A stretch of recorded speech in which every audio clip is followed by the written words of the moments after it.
скандалите откъде тръгват. Идва Симеон Чамов, беше повикан в националния отбор. Не знам той ли си е решил, друго место ли са решили. Той се заминава във Франция на подготовка. Там на спаринг или на проби за профи боксер ли, това не го знам какво е, но е бил във Франция.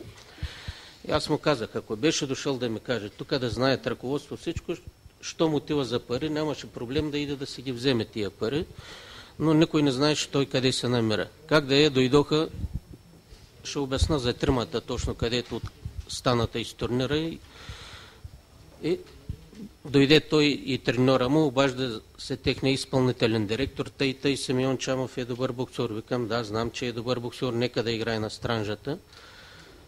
Викам, нека да дойде да видим дали е във форма, тогава да играе. Докараха го да направи един спаринги. Пуснах го с едно момче, което не е тренирало 4 години, изяде сумата бой от него. Пуснах го с грузинеца, изяде един куп бой. Казах му, не си готов за странжата, не дай участва, и ще те взема пак в националния отбор, имаш качества и 2-3 пъти говорим, ще се хванеш ли сериозно да тренираш? Той ми каза, да, ще видиш, ще почна да тренирам сериозно.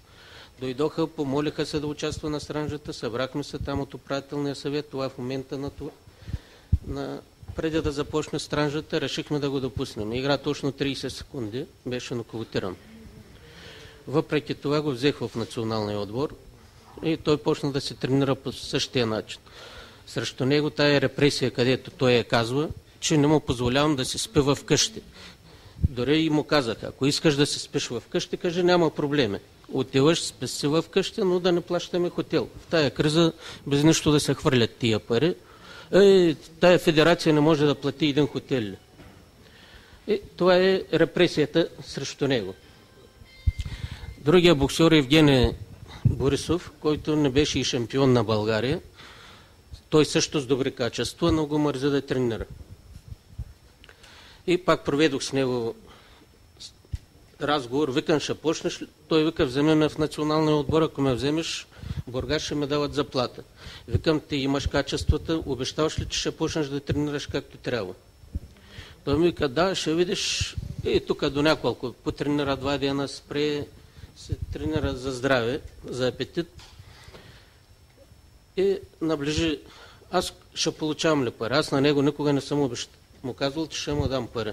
Казал съм му, заплата получават хората, които са взели медали. И кой каквото има, ще се ги получи. Нали? Имаш се забавяне, има такова, но никога кой каквото е имал, си го е получил. Значи ние сме тук, за да обърнем внимание не само на управителния съвет, на